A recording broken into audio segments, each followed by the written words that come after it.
చూస్తున్నా అన్న, big boss 9 కదా, చాలా బాగుందన్న. అంటే అన్ని సీజన్లతో పోల్చుకుంటే ఆ లోపల కన్స్ట్రక్షన్ కానీ, డబల్ డోర్లు అంటే ఇద్దరు కామనర్స్ ని ఈ సెలబ్రిటీస్ ని పక్క ఆపోజిట్ లో పెట్టారు.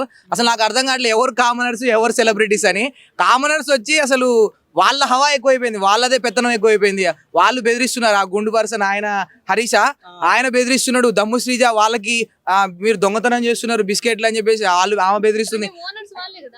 ఓనర్స్ కాదు, అసలు ఓనర్స్ కాకుండా డైరెక్ట్ గా కొత్త వదిలినా కూడా వీళ్ళదే పెత్తనమైంది. ఈ వీళ్ళు సెలబ్రిటీలు, ఆ సెలబ్రిటీలు ఎవరు సైలెంట్ గా ఉన్నారు. ఆ భరద్వాజ్ గాని సైలెంట్ గా, అంటే గొడవలు ఎక్కడ అవ్వద్దు అని చెప్పి వాళ్ళు ట్రై చేస్తుండే, వీళ్ళే కావాలని ఎక్కడ చిన్న పాయింట్ దొరికినా కూడా దాన్ని రాద్ధాంతం చేయడానికి, కంటెంట్ క్రియేట్ చేయడంలో కామనర్స్ ని మించిన లేరు.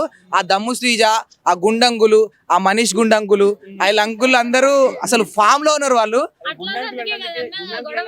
గుండంగులు అసలు అది రీజనే కాదు. ఎందుకంటే ఇప్పుడు ఇమాన్యుల్ అంటే కమిడియన్, ఆయన కామెడీ చేస్తేనే మనం చూస్తాం, అంటే కామెడీతోనే ముందుకు పోతా ఉంటాడు. కానీ అలాంటిది ఇమాన్యుల్ రాగానే జస్ట్ అన్న అన్నాడు, జస్ట్ గుండంకుల్ అని ఒక మాట అన్నందుకే గుండోడు అంత సీరియస్ అయిపోయాడు.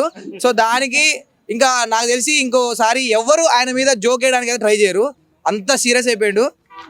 అవసరం లేదనిపించింది అంత సీరియస్ అవ్వాల్సిన అవసరం. జస్ట్ గుండంకుల్ అన్నాడు, అనకుండా ఉండండి, వెళ్ళడు. అలాంటి వాళ్ళే కావాలి బిగ్ బాస్ కి. అంటే లాస్ట్ టైం శోభా శెట్టి 7 లో ఉన్నట్టు అట్లా యాంగ్రీనెస్ చిన్న దానికి పెద్ద చేసేటోళ్ళు దమ్ము శ్రీజ, ఆ గుండంగులు, ఆ కామనర్స్ లో 3 మెంబర్స్ మాత్రం మనీష్ సిసోడియా, వీళ్ళందరూ కలిసి లాస్ట్ దాకా ఉంటారు. ఎవరు గుండంగులా? లేదు విలన్ ఆయన శివాజీ మైండ్ సెట్ అయింది. ఆయన అయితే ఉంటాడు. ఆ మన పొట్టిగుంటాడు హీరో యజ్ఞం సినిమాలో ఉంటాడు శుభన్ శెట్టి, ఆయన వెళ్ళిపోతాడు. ఆయన నిన్న అసలు 2 రోజుల నుంచి అయితే ఏం కనిపించలేదు.